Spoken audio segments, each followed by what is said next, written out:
सोलापुरात आगीचा सिलसिला, प्रशासनाचा निष्काळजीपणा नागरिकांच्या जीवावर उठला।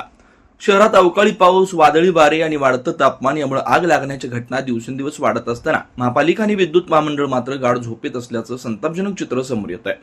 शनिवारी अक्कलकोट रोडवरील महालक्ष्मी मंदिराजवळ फुटपाथ लगतच्या मोकळ्या जागेत वाढलेल्या झाडाझुडपांना विद्युत केबलमधून ठिणगी पडून भीषण आग लागली। घटना ताजी असतानाच आज 70 फूट रोडवरील गजबजलेल्या बाजारपेठेत विद्युत महामंडळाच्या डीपीला आग लागल्यानं नागरिकांमध्ये भीती आणि संताप पसरला।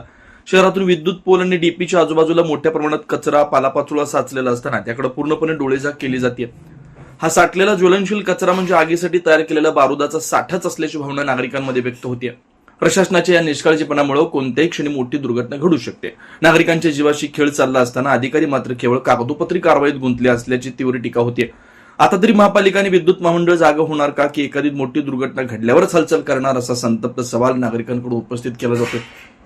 तातडीने शहरातील सर्व विद्युत पोल, डीपी परिसरातील कचरा हटवून सुरक्षा उपाययोजना न केल्यास येणाऱ्या प्रत्येक दुर्घटनेसाठी संबंधित प्रशासनाला जबाबदार धरलं जाईल, असा इशारा नागरिकांकडून देण्यात आला आहे।